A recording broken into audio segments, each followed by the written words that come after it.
एक बार थिम्मन नाम का शिकारी जंगल में शिकार के लिए निकला।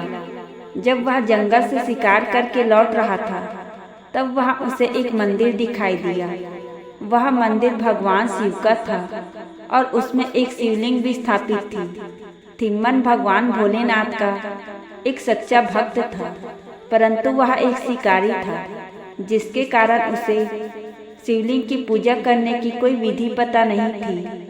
उसके पास शिवलिंग को अर्पण करने के लिए मांस के अलावा कुछ भी नहीं था, जिससे उसने वह मांस ही शिवलिंग पर चढ़ा दिया और फिर वहां से चला गया। मंदिर की देखरेख एक ब्राह्मण करता था, जो कि दूर किसी दूसरे गांव में रहता था। वह कभी कभी मंदिर की देखरेख करने के लिए आता था।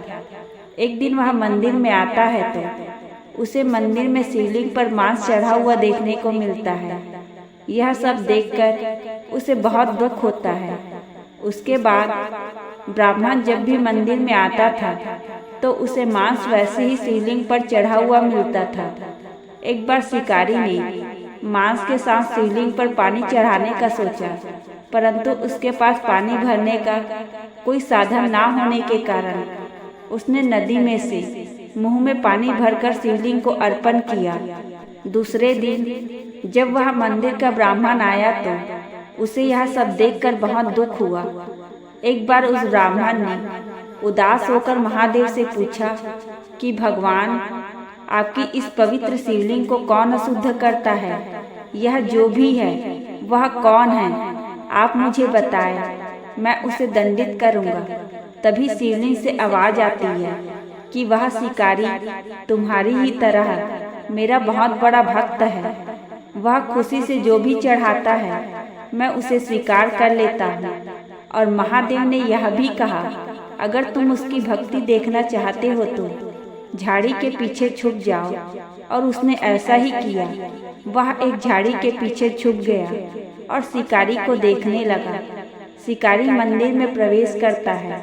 वह देखता है कि शिवलिंग की एक आंख में से खून बह रहा है। यह देखकर वह अपना चाकू निकालता है और अपनी एक आंख चाकू से काटकर शिवलिंग में लगा देता है। उसके बाद शिवलिंग की दूसरी आंख में से खून निकलने लगता है।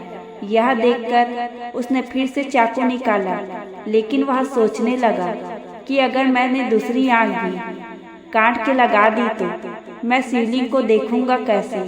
फिर भी उसने अपनी दूसरी आंख काटकर उस शिवलिंग में लगाने का सोचा। जैसे ही चाकू अपनी आंख की तरफ ले गया, तुरंत ही भोलेनाथ प्रकट हुए और उसे दर्शन दिए। उसकी आंखें भी उसे वापस लौटा दी। इसके बाद भगवान भोलेनाथ ने उन्हें आशीर्वाद दिया कि संसार के लोग तुम्हें अब कन्नप्पा नयनार नाम से जानेंगे। वह ब्राह्मण यह सब देखता रहा। यह सब देखकर उसकी आंखें भर आई। आपको यह सुनकर आश्चर्य होगा कि वह शिकारी अगले जन्म में पांडव पुत्र अर्जुन था। वह भी महादेव का एक सच्चा भक्त था।